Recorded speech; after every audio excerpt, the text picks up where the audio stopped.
जब भी किसी पूर्वज का ज़िक्र होना या जो अभी हाल फिलहाल में भी इस शरीर को त्याग कर चले गए हैं, यदि उनके भीतर कोई गंदी आदत थी भी तो उसका ज़िक्र बड़े कम समय के लिए होना चाहिए। सिर्फ़ उतनी देर के लिए होना चाहिए कि आपस में उससे जो भी सीखना समझना है उतना ही हो।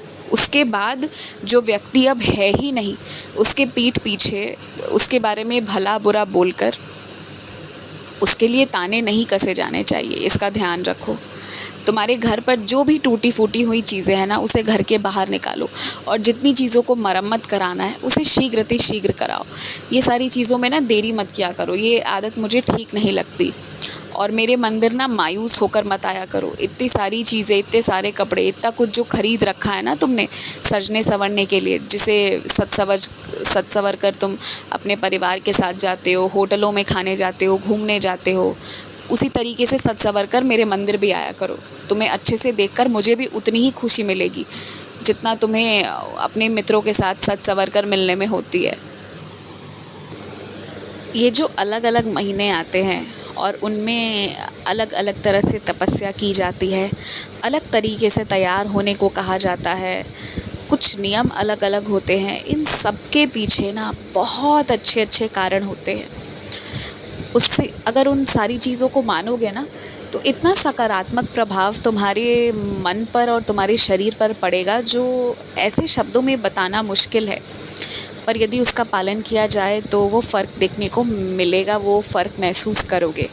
साथ ही साथ हर एक मौसम का, हर एक ये कह लो कि जो भी ऋतु आ रही है ना, उसका अपना अपना रंग है, उसमें अपने जीने का तरीका है, उसमें अपने तरीके से सजने संवरने के बारे में भी बताया गया है, अच्छे से रहने के बारे में बताया गया। और मुझे लगता है कि तुम्हें वो करना चाहिए, तुम्हें उससे बहुत खुशी भी मिलेगी। जीवन का हर एक दिन, हर एक हफ्ता, हर एक महीना, हर एक ऋतु ना प्रेम से, अच्छे से जी भर कर, गा कर, नाच कर, उसे मनाकर जीने के लिए ही बनाया गया है, ताकि मनुष्य एक दूसरे से ईर्ष्या करने की बजाय एक दूसरे में ईश्वर दर्शन करे और उस परमात्मा से ही उत्पन्न हुआ है, बस उस परमात्मा के बच्चे होने का एक दूसरे के साथ एहसास करे और मिल बांट कर रहे। और पता है, ईर्ष्या करके लड़ झगड़ कर रहना बहुत मुश्किल है सबके लिए।